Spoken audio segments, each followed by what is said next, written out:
found worthy to escape God's wrath that is coming. He told them that. Yeah.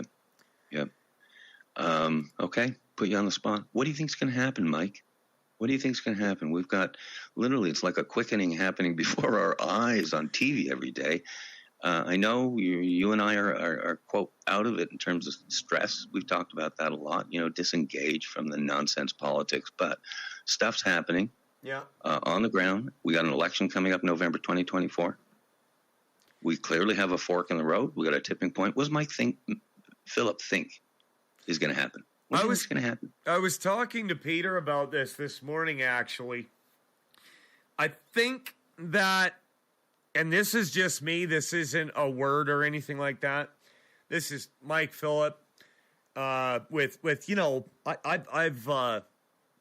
pontificated on politics and watched history and things like that for a long time.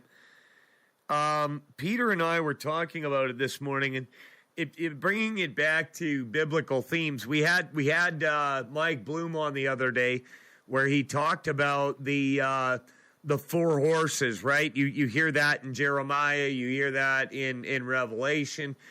Zechariah talked about them, and how that they are symbolic of wrath and always pressing in towards God's people, right? And so you've got death, disease, starvation, and war, right? Death, disease, starvation, and war. And those things really condense everything that people are afraid of, right? Like that's what people fear. They fear being homeless. They fear starving. They fear getting a disease. They fear having a heart attack or a nuclear fight between the U.S. and Russia that wipes everybody out, right? And so earthquakes, or with right? Or with today's media, maybe fear of your own shadow. There we go. Another conversation. Go for it. Right. And so those are the things that are and if you look at how these things have happened in the past when destruction comes, let's look at what's happening with just the over the top grossness that is being kind of promoted and the immorality, the way that it's being done out in the open now and celebrated, and right. So you have the obvious example of Sodom and Gomorrah, right? But you also have more recent examples like Germany.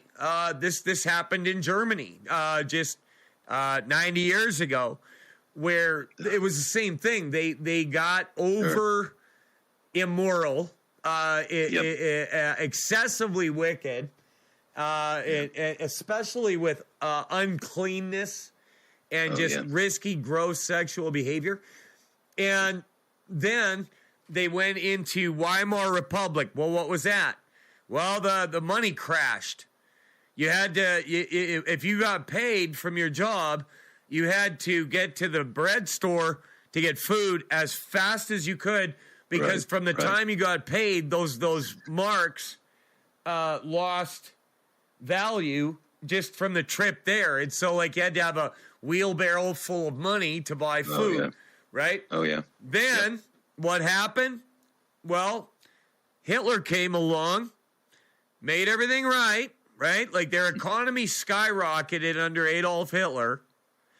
And then they went to war with the Allies and were decimated, absolutely flattened into the ground, like the cities of Dresden. You know what I mean? Like, they were wiped out. Like, they were just wiped out. And I think, honestly, that we're on the verge of a Weimar Republic type of event in the United States and Canada, due to the same reasons and the same course of events that are warned of over and over and over in God's word, because all the things that people are flocking to right now are the things that have traditionally brought his wrath in the past, and and that's how it's been over and over again. Now, the other thing about that study that Bloom went through with us was that the four beasts that John saw and that Isaiah saw and that Ezekiel saw, right? That's your protection for the people of God in the camp from the wrath that gets poured out. You know what I mean? So there are people that will be protected and okay in the middle of that, but there's going to be a lot of people that are going to be wiped out, I believe, and I think that the